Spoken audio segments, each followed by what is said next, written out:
Hi, everyone. It is the Two Peas in the podcast with me, wonderful Katie Oman. And today is a very, very special day because we have not only a normal Jess, we have birthday girl Jess. Yay! Thank you. And hello, everybody. For the record, I'm not a very good singer, but it is as my duty as the best friend, I do have to sing happy birthday. And I know, Jess, that you do have cake. Russ? Yay, she has cake. I have cake. And I'm going to light the candle, so. Okay, you light and I'll sing, and then at the end of the song, you can blow out your candle. Like a beautiful birthday wish, okay? Okay. A happy birthday to you. A happy birthday to you.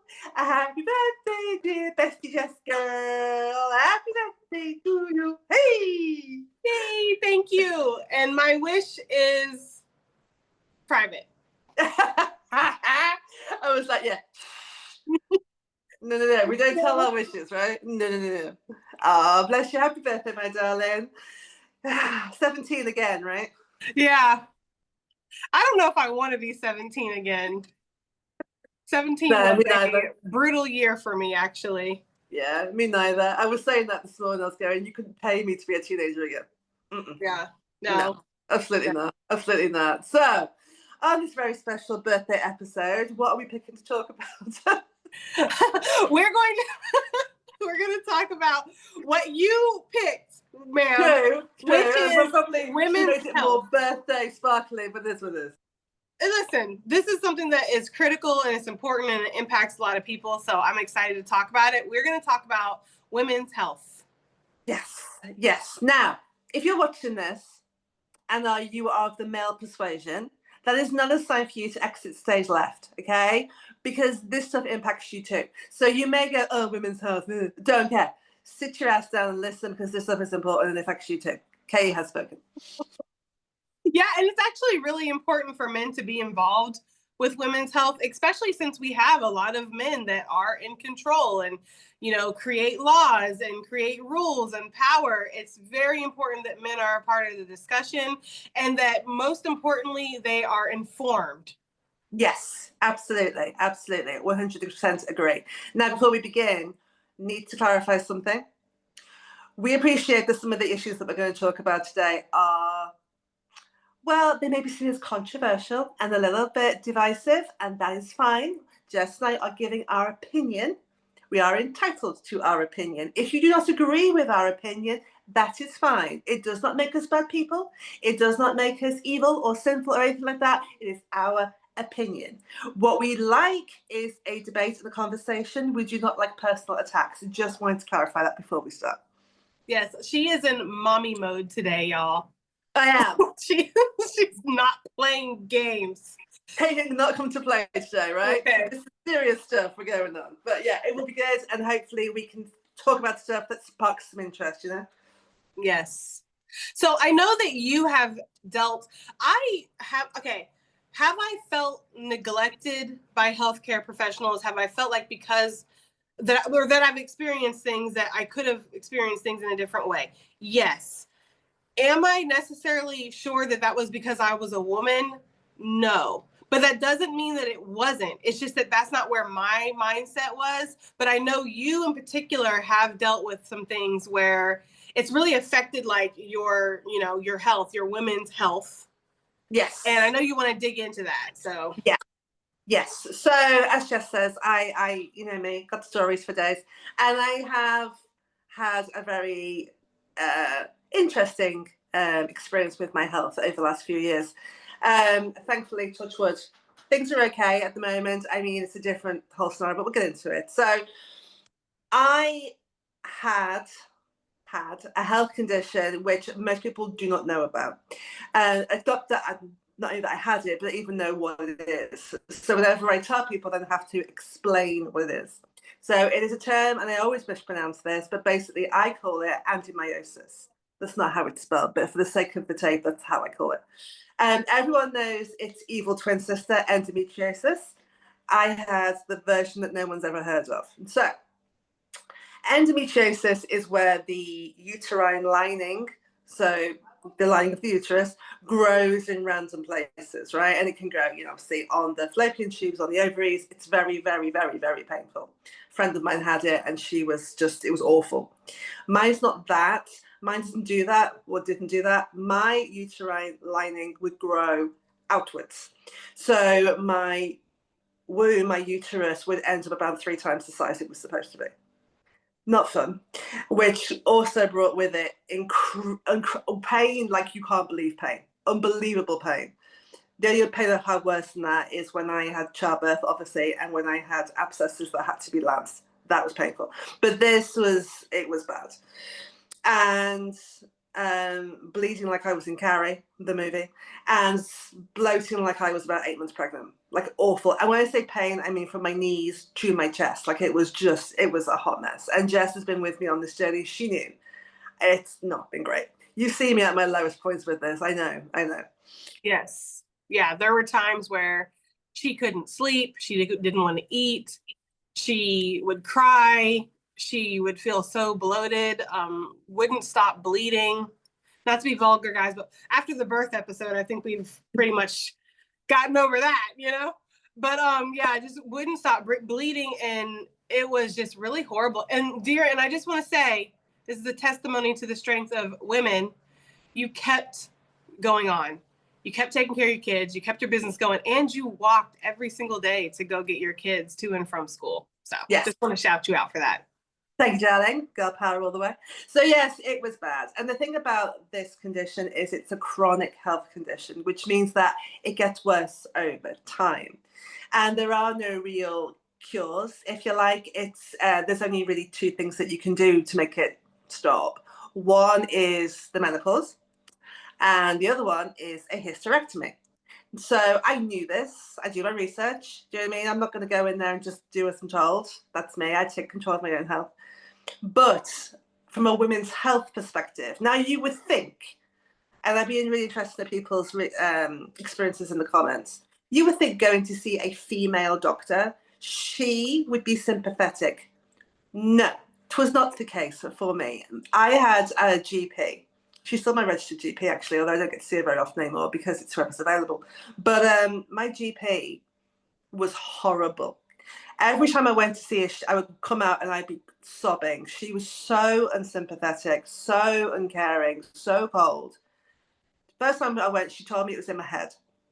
I was making a fuss about nothing, which I find that a lot of women, that is their reality, that their health issues are dismissed. They're being hysterical, they're being emotional, they're making a fuss about nothing.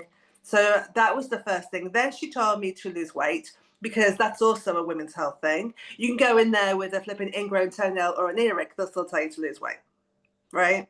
Either you're on your period, or you're too big and need to lose some weight, right? Tell me I'm wrong, right? That's how it goes. And then they kept trying to push what's called the Mirena coil on me. And I knew that it wasn't for me. I knew that, but to the point that I even joked once and said, well, was she being sponsored by the company? Because it's all she talked about. And I kept saying I wasn't interested. She wouldn't take no for an answer. I felt like it was a real battle of wills, backwards and forwards and backwards and forwards. And this went on for 2 years of me trying to fight for my own, my own health, my own well-being. It was insane. The last time I had to go to the hospital for a gynecologist appointment, and on the way there, I am praying. Girl, I have prayed so hard. There's been times in your life where you pray, and I was praying, right? I was like, I do not want to see her. Please, anybody up there, please, I do not want to see her. Because I knew, again, she was awful, right? I'm sat in the waiting room, and I am the only person there, which is weird in itself. But this male doctor came out, and he said, I'm really sorry, she's been called away on the emergency. I'm taking over her calls today. Is that okay? And I was like, yeah. So I went in and he listened to me. I told him the whole story and he asked me what I wanted. And when I explained that I wanted to have a hysterectomy and I clarified that I do not want any more children, I've been single for a long, long time. Not that it matters because it's my body and my health. And he agreed with me. And I burst into tears, and I threw my arms around him, and this poor man looked like he was so surprised. He was like, okay, and I was just like, you don't know what this means to me. Even then, I had to wait a year pretty much for the surgery. But yeah, I had my surgery in January last year, and now that's put me into the perimenopause, which is a whole different story. But it's to even get to that point was a journey and a half, right? Yeah. So from start to finish, what was the length of time that this started till it actually was taken care of, not just diagnosed? Nearly 3 years. Yeah. That's a lot. Yeah. That's a lot. And it was a struggle, you know? And I remember what was the waiting list that you were given for your hysterectomy? Initially they said 18 months. This is the NHS in the UK for those that don't know. Then they moved it down to 8 months. But I rang up on the advice of my auntie. I rang up and got myself on the emergency cancellation list. And I want to say every couple of weeks, I would ring up and ask. And in the end, that's what got me my operation, is that I made a nuisance of myself. Wow. Well, hey, that's what you have to do. Yeah, that's what you have to do. That's what you have to do. And that's why I find that is something that is so true for the healthcare, just in general. You have to make a nuisance sometimes. They just don't take it seriously. And again, I'm not sure if that was because I was a woman or not. However, I have some statistics that I'd like to share. Okay, prepared today. Yes. Okay. Because I wanted to come into this educated and informed, because again, I have not had the same experiences that Katie has had with this. Although I would say that my births, there were some things when I look back, I'm just like, maybe that could have been handled differently. But I wanted to find out some things. And I wanted to find out some statistics about America, because I think that one thing that a lot of people would assume, and I'm guilty of this myself, is that these things don't happen in developed countries. Yeah, sure, in a third world country where people are already going without health care and what they need, yes, of course, you know, but in our civilized nation that we have, some would say the greatest nation, surely this doesn't happen. So let's go ahead and look into some of these statistics, and these are American statistics.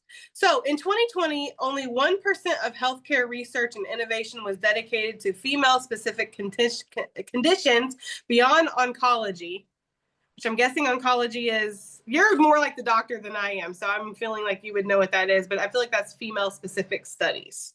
I would guess so, yes. Yes, but okay. And then in the US, getting a proper endometriosis, is that how you say that? Yes. Diagnosis can take up to 11 years. This one was so shocking to me, y'all, because having went through this with Katie, and it took her, as she said, 3 years. I remember very vividly talking to her and thinking to myself, well, if she lived over here, this might have gone along a lot faster. So to actually have that statistic that it can take up to 11 years here in the US, that's crazy. Could you imagine suffering with what you had suffered with for 11 years? No, and that's where a lot of women, you know, I was watching programs about it and watching research about it myself, and there are women who go through menstrual conditions like that, or even menopause, and because they're not fully supported and they don't have all the information and help that they need, a lot of them end up with mental health problems and even take their own lives, because there's such as the darkness and such as the despair that they just can't cope. Yeah, and I can see that too, because when I tell you that she suffered, y'all, it's like, it was horrible. It was absolutely horrible.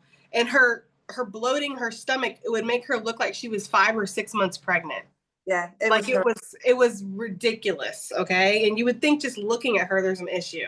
So the fact that bitch wanted to say that this was in your head, fuck that lady. Okay. Anyways, let's continue forward. So the US has a higher mortality rate compared to other developed countries when it comes to giving birth. Okay.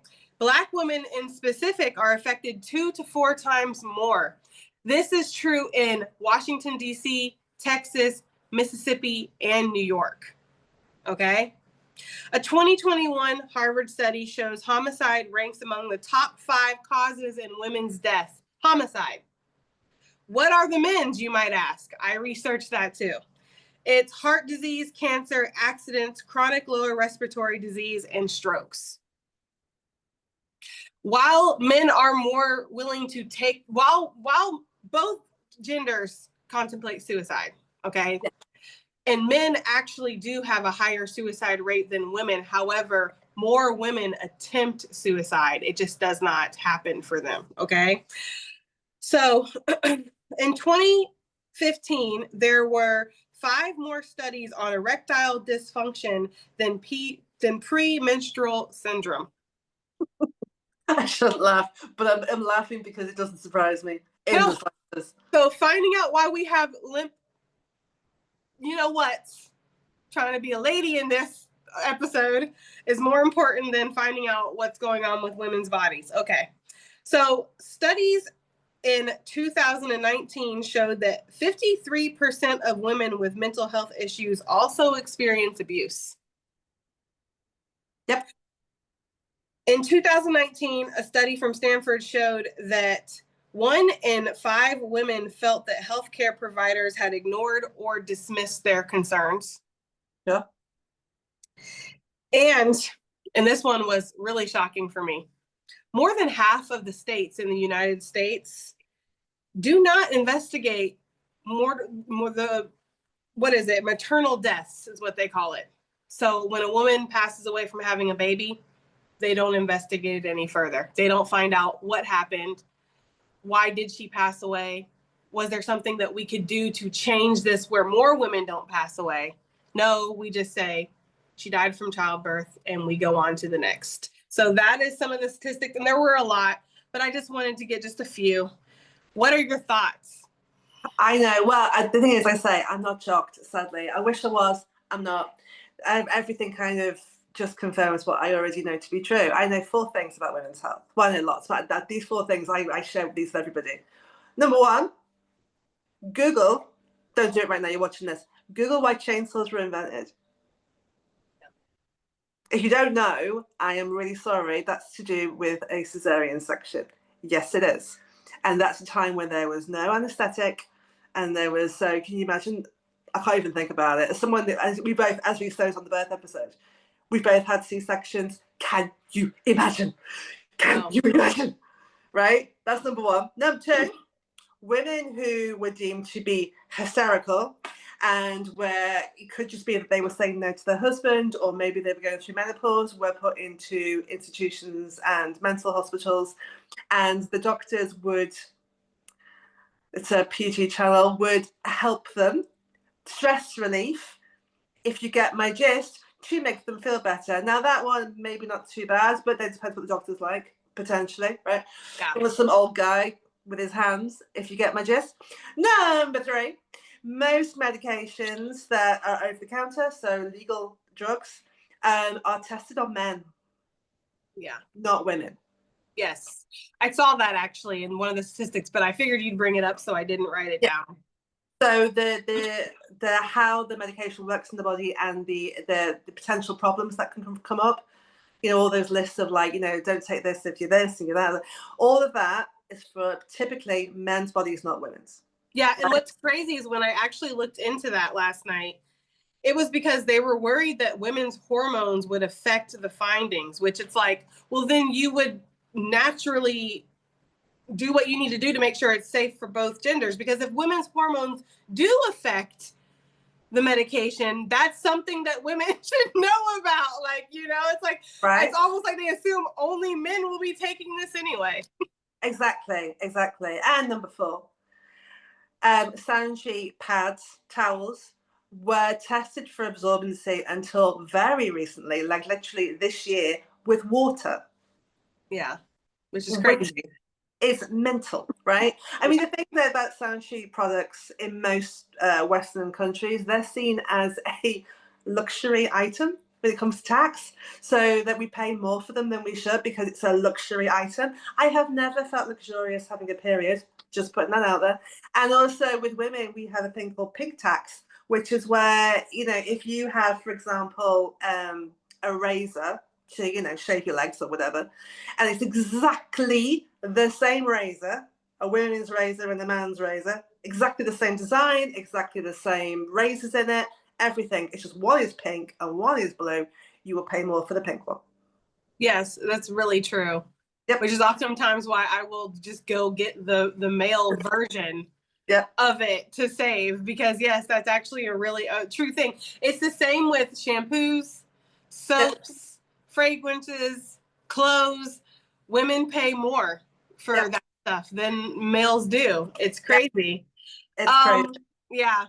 So some of these statistics were just really jaw-dropping for me. And the fact that it's in the United States, it's like, it was just very eye-opening for me. I know that we want to touch on some more sensitive things that are happening. Sure. And I'm going to let you take the lead, and I'm going to give you my thoughts. Okay. Which basically means if anyone's going to get shut down in flames, it will be me. So that's fine. I'll take the hit. So one of the issues that's really prevalent right now is what is happening with, say the word, I hope YouTube just doesn't cut us in trouble for any of this, but it is abortion. Okay. Now, for the record, I am pro-choice. If anyone has a problem with that, like I say at the start of the video, it's my opinion. I'm allowed my opinion. You don't have to agree with me. It doesn't make me a bad person. Okay, that's just I am feminist to the core, as you should know by now. So it's very easy, I think, for looking at as somebody from the UK, looking over the Atlantic at you guys in the States and being like, what are you doing? Like, this is insane. Like, watching what's happening since the overturning of Roe v. Wade and seeing how that's having an impact across the country is, to me, bananas. And that's just my opinion. I'm allowed my opinion, okay? The case that's really prevalent to me that I've done a lot of research on is what's happening in Georgia at the moment, right? Because for those that don't know, there is a woman in Georgia who, she had blood clots and on the brain, and she was declared brain dead by the hospital staff in February when she was 9 weeks pregnant. Okay, now because of their very strict anti-abortion laws, there's nothing that they can do, even though this woman is being kept alive by machinery. They can't get rid of the fetus because of the abortion laws. So this woman is essentially dead, but they're keeping her alive to incubate the fetus. But there's a very good chance that the baby will not survive. If it does, it will be born with birth defects. It could be blind, it could be disabled, all these things. The family of the woman don't want this to happen. Her 5-year-old son thinks mommy's asleep. And every time they talk about it in the media, if you Google this, you will find that they use 2 pictures, one of her heavily pregnant with her first son, and the other one is a picture of her with her son. And the whole kind of undertone connotation of it is that she would want this to happen. And I am appalled by it. And the more I read about it, I just can't believe that this is actually happening. I think it really upsets me. So that's my opinion. Yeah. I think that, and I'm wondering where the father is at in all this. I have not heard him mentioned at all. Like, is he going to take on the care of the baby? Is he going to step up and be responsible? Is the family going to be responsible for the baby? Especially since, as you said, the baby could come out with complications. So it's almost like where your morals lie, and I understand that. However, my problem with that whole issue is that it doesn't have anything to do with me. So why would I have a say over it? I have my own thoughts and opinions on, I'm pro-choice, by the way, in case anybody's wondering. I am hella pro-choice. In case anybody isn't aware, my mother was sexually assaulted, and that's how I came to be. And a lot of people have thrown it in my face that because of that very reason, I should not be pro-choice. However, what my mom told me was that it was her choice to keep me. So my mother was pro-choice. I have my own thoughts and opinions on situations like that. When you're going to bring a child into the world that's going to suffer, that's unfair to the child. Yes. But at the end of the day, this is not my decision. And I don't think that it really should be up to the lawmakers either. They're not the ones that are taking care of that child. They're not the ones that are taking on the burden and the emotional weight and the trauma. They just get to sit there behind whatever and make a law that affects somebody else in such a great way that really doesn't affect them at the end of the day. Yeah. So for what I feel like should happen in this situation, I feel like what the family feels should happen. That's about as far as my opinion goes on that. And that's how I feel about any kind of abortion or situation that has to do with a woman choosing what happens with her body, or in this case, not even having a choice because she is clinically deceased. Yeah, exactly. And that's the thing. It's obviously, like I say, being in the UK and looking at what's happening in the States, it was easy at first to feel a little bit shocked and judgmental, if I'm being honest. And then I see what's happening over here. So legally, abortion is illegal here. However, up until 24 weeks, as long as there's reason for it and you have to get the signature of 2 doctors, you can have an abortion up to 24 weeks. I say if there's due cause and you have to have those 2 signatures. So it happens. You know, if there's this mother's health or the baby's health, or, you know, if it's serious, da da da.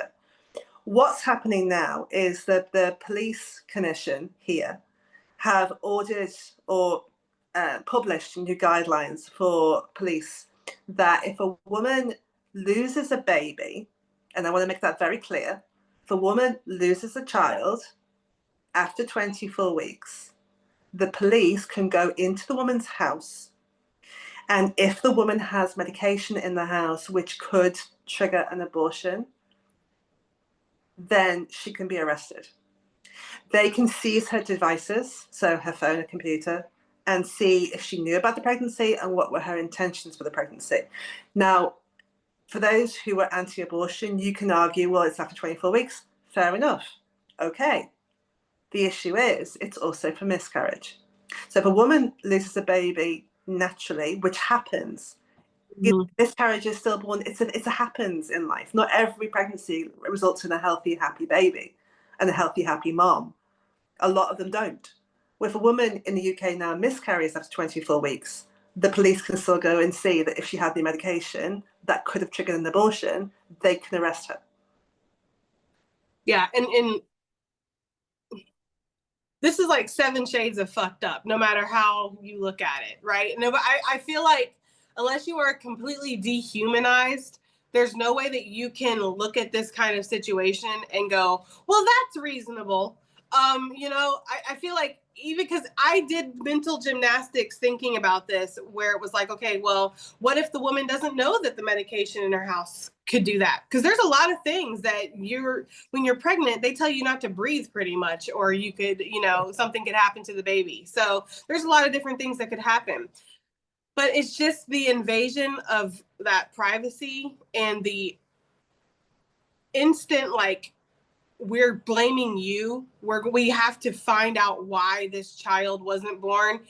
I find it to be just completely appalling and disgusting on so many levels. And I'm going to just let you guys know too. I feel like it's so fucking easy. And I'm sorry I'm cussing a lot during this episode, but it fires me up. It grinds my gears.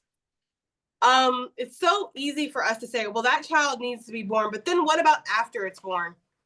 What about helping it eat and get a proper education and making sure that its rights are protected, whether or not it is a white male, a black female, a Asian person, whatever.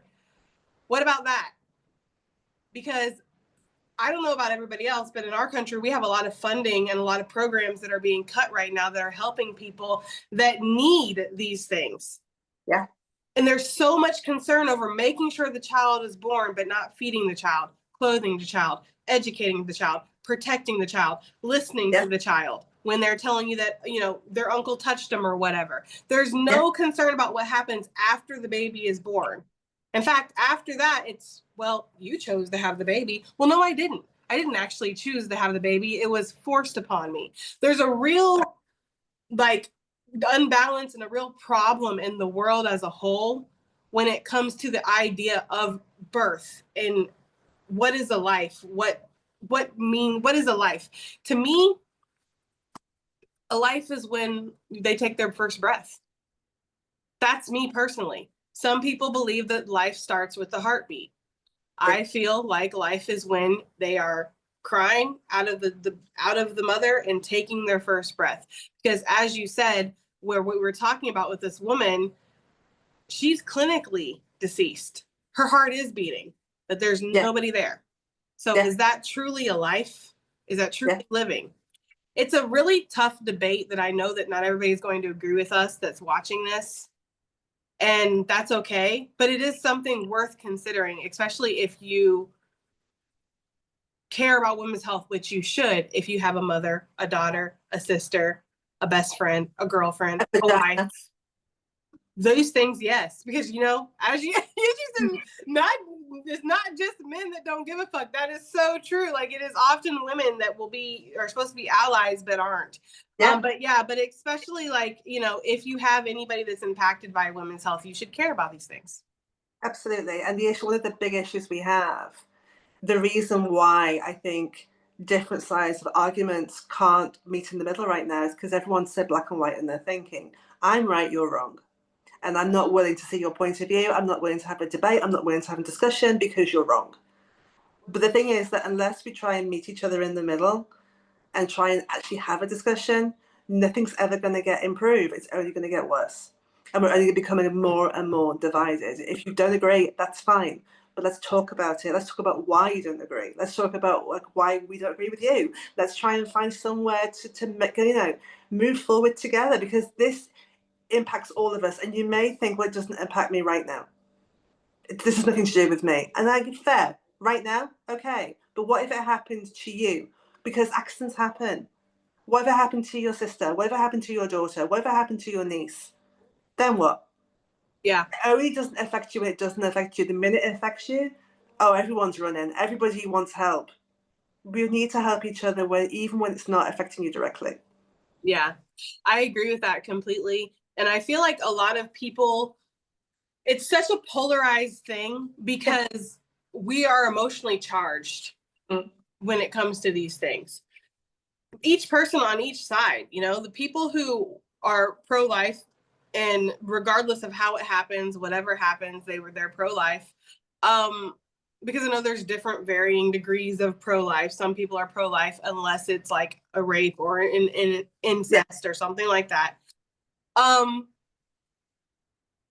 There's that feeling of, well, that's what's right, and wanting to do what's right, but I feel like sometimes we overshadow what's right for the person having the child, or even the child itself. I am a firm believer in not forcing anybody to do things that they don't want to do. Yeah.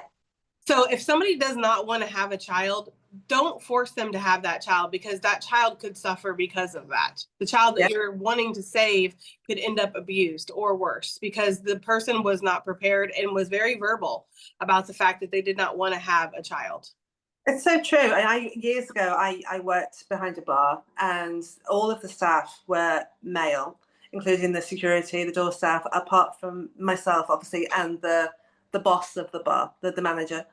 And after work, when the bar was all closed, we would sit around and have a little drink and a chat before we went home. And you could still smoke indoors here then, so a lot of them had a cigarette as well.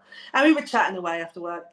And the subject of kids came up in the conversation, and everybody had kids apart from the manager. And she said, I've decided I never want to have children. And everybody in that bar, all of the staff, were judging her and telling her that she was wrong and that she regretted it and that she changed her mind when she got older, and TikTok, TikTok, TikTok. And the only person that agreed with her was me. And I mean, at that point, I only had one. But I said I would rather somebody be honest and say, I don't want to have children, rather than bring a child into the world that's not wanted. Yes. And I think that stigma goes really deep into our psyches of what we're here to do as humans. are we here just to procreate and build families and keep the human race going? I think that way back in the day, that might have been an okay train of thought when, yeah, there was a higher mortality rate and people only had a life expectancy of what, I don't know, 30. Yeah. So yeah, we need to start pumping them out and keeping our, civilization going. But that's not how it is nowadays. And actually, one of the most brilliant things about living in today's world, whether you're a woman or a man, because I have actually known men who do not have kids, and they feel the pressure of having kids, not just women that feel that. I would argue that, maybe there is other things that you could be doing. There's other passions. There's another way for you. Maybe you have a mission. Maybe you have a purpose. Maybe you have another life to experience. I feel like we have it ground into our heads so much that we have to have a family. We have to have kids. We have to do it. It's that we kind of lose the sight of the individual and what we're actually here to do, or what we could be here to do. Absolutely. Absolutely. Our worth is not it's not an outcome from our need to have children. And, for those that, I'm helping a woman right now write a book about choosing to be childless. And it is fascinating and it's very timely, I think. And to recognize the stigma attached to, even now, the nuclear family is still very much, the way sayer, if you like, for a lot of people, especially women. And I think that, choosing to be childless has a massive stigma attached to it. That people are seen as selfish. People are seen as, like say they regret it. People will say, "Who's going to look after you when you're older?" Like, again, this child hasn't even been like conceived yet, and they're going, "Oh, when you're older, they'll look after you." What if the child doesn't want to? Yeah. That reminds me of my Oma, bless her soul, because in Germany, a tradition that they have, well, they used to, I don't know if they do anymore, but they used to have a tradition in Germany where the youngest would actually stay behind and take care of the family. So they would not move away. Most times would not even move out of the house. They would be there to care for the parents. And she was the youngest. And here, came World War II, and that's where she met my papa. And he got her pregnant and took her back to the United States. Her family did not even talk to her. They disowned her for a very long time because of that. And that it shows you, how deeply ingrained the role is on people. You have a role, you have a place. And if you don't do this, you don't live up to that role, well, you're stepping out of the lines and it's not acceptable. You would think that in 2025, we would be beyond this by now, but I agree. We're not. I agree. I'll be honest with you guys. Not to cut you off, Katie, but I'm going to be fully transparent here on this podcast, as I've said that I was going to. Made that promise with myself. So I'm 39 today, and I've never been married. And I got to be honest with you. I have had it, a couple people, family members, people, say to me, well, when are you going to get married? Just not found the right person? You just not this?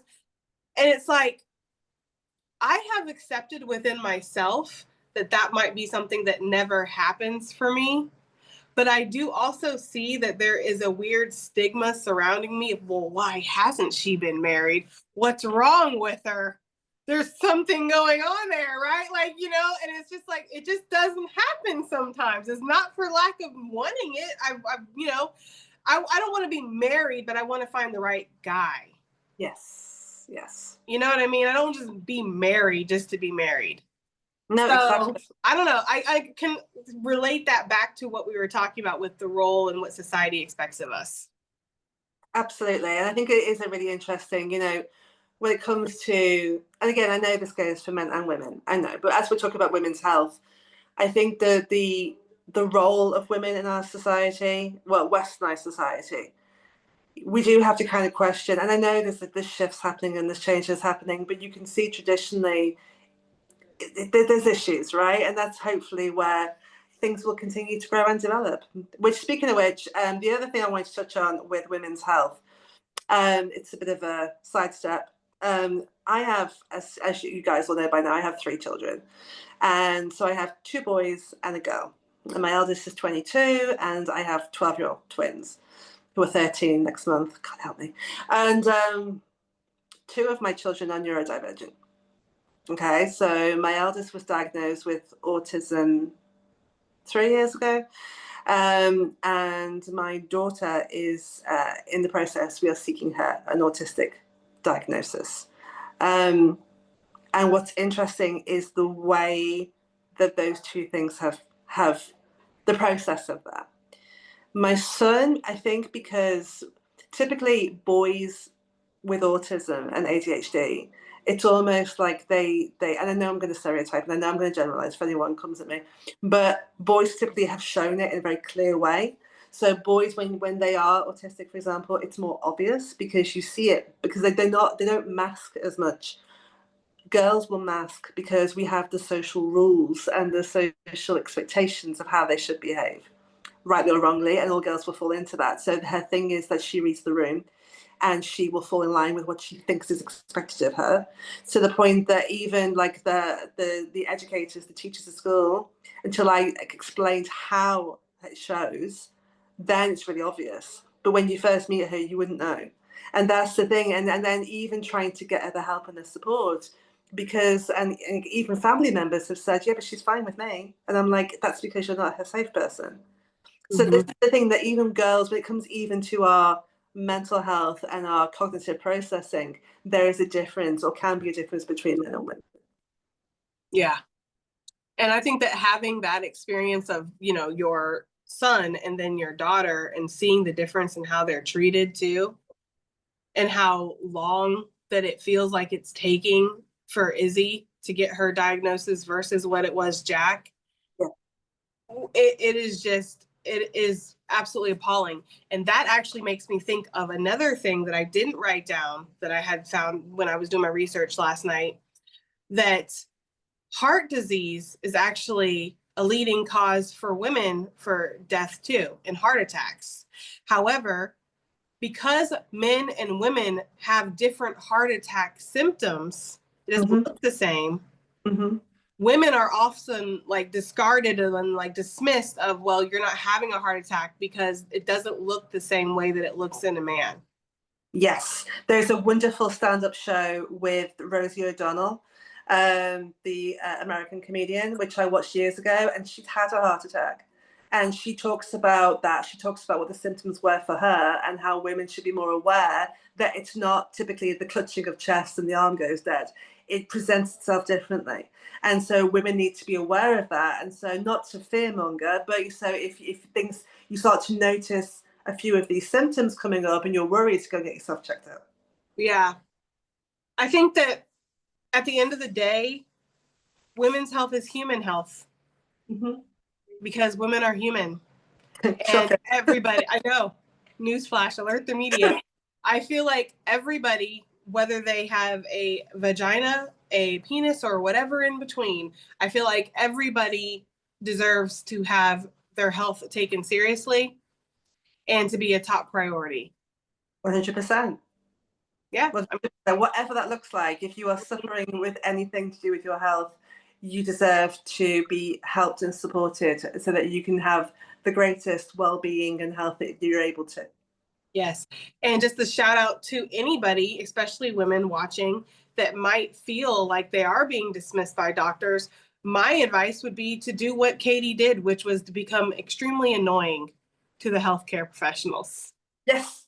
Yes. Make yourself a nuisance. We're not saying we're not going to go and be abusive or go and kick off. We're not saying that. Obviously, that's a arrestable offence and not anyone to cause trouble. It's just, you have to advocate for yourself. You have to push for yourself. And I can tell you that nobody knows your body like you do, right? You know what's normal for you. The thing is that doctors will look at the given advice. So if they're going, well, on this screen, it says that you should have X, Y, and Z, or it should present itself X, Y, and Z. So you're fine. And you're like, I'm not right. I know what's right for me. Something is not right. Push, get a second opinion. You shouldn't have to. I know. But that's how you're going to get the help that you need. Don't just take no for an answer if you know something is happening that shouldn't be happening. Yeah. And, you know, you're a testimony to that, because as soon as you got another person to hear you out, that's when the real progress started and you were taken seriously. I would also say that if you are going to have a baby and you are not comfortable with your doctor, get a different one immediately. Absolutely. And actually, I would say that goes for all things. I know it's not always easy because it's what's available, but you shouldn't have to put up with anybody who makes you feel less than, who is not advocating for you and supporting you. So if you've got any healthcare professional who isn't right for you, you have every right to ask for somebody else. Yeah. You know, your health is serious. Like my dear mentor, lovely Barbara, who no longer with us sadly, she said, Kate, health is wealth. It doesn't matter how much money you have in the bank. You can be a billionaire. If you're unwell or you're unhealthy, it's not going to make things better. Health is wealth, and in trying to advocate for your own health, trying to be as healthy as you possibly can, is worth more gold and more money than all of the world can provide. Yeah, I agree. I agree completely. So, like I say, it's an interesting conversation for sure, and we hope that it's not triggered you too much. If it has, and you are, like I say, angry or upset by anything that we've said, that's fine. Just, as I say, please bear in mind that this is just our opinion, and you don't have to come at the comments section all angry at us. If you don't agree with us, that's fine. You can just swipe past and not say anything. We don't mind. I mean, at the end of the day, these are welcome to being an adult in the world, in the real world. I mean, because, you know, these are sometimes you're going to talk about issues that are not easy to talk about. Yeah. If you need a safe space, we will provide one. Okay, for you to go and be in your feels, because we're talking about real life stuff that's affecting real people. I mean, I don't know what to say, you know, but I don't think we're gonna have a problem with that, especially people who are coming over from like my collective on the Moody Tarot. Those are some of the most amazing, chill people ever. But I know that we're open to whoever on the internet. Anybody can watch us. Anybody can tune in and be like, who are these two crazy ladies telling me that I need to do this and I need to do that? And it's like, listen, man, you know, we're just here. We're cool. So yeah, I don't know. But I don't think this will be the first or the last time that we talk about anything controversial. No, probably not, because the way the world is at the moment, it kind of brings up the subject matter that, you know, we feel want to talk about. So speaking of which, since you spling it on me last time, I'm going to spling it on you this time. It's like, whoa. I do not consent to being sprung on. But no, I figured the next episode, because I am approaching, I think I've actually already approached it. I think it was today. Anyways, it doesn't matter what the day is. I'm approaching 5 years clean of cigarettes. Ooh. And a whole year clean of marijuana. And I figured our next episode, we could talk about addictions and addictive behaviors. Ooh, yes, that's a juicy one. Ooh, I like that. Yeah, I'm here for that. We can definitely get into that. And then, you know, how it shows up in many different ways. Yes, because it does. It's not just drugs, y'all. It's the whole grey rainbow of crap. So we can talk about that next time. Nice. Okay, well, thank you for being here, guys. We love you. We appreciate you. Know that, you know, you have a safe space in the comment section. You can comment. You can talk to us. Feel free. Yes. If you have anything that you would like us to talk about, too. Yes, exactly. You know, no topic's really off limits within reason. So if you're interested and want to know, that's fine. If you want us to, I don't know, we could do like answering readers' questions. Right, we could be like the agony ants of the YouTube. So maybe if that's the thing, I don't know. It's just an idea that popped into my head. So yeah, and I'm gonna throw this out there for anybody who might have like any kind of expertise in like tech. If you guys know how we can get the YouTube or the Zoom thing next to each other, where instead of like when I'm talking, you just see my face, and then when Katie's talking, you just see her face. If you could help us figure out how we get it to where we're both shown at the same time, the split screen, basically, I would appreciate that, because we cannot figure it out for the life of us. We've been trying to figure this out for weeks and we still can't figure it out. So maybe it's just us. But let us know if you have any ideas or any advice. We appreciate it, right? Yes, we do. Anyway, guys, thank you so much. Happy birthday, Jess. It's just, and I hope that this year trip around the sun brings you everything you wish for and more, truly. Thank you. Appreciate it. All right, guys. Thank you so much for watching. We hope that you enjoyed it, and we will definitely see you on the next one. Lots of love. Bye. Bye.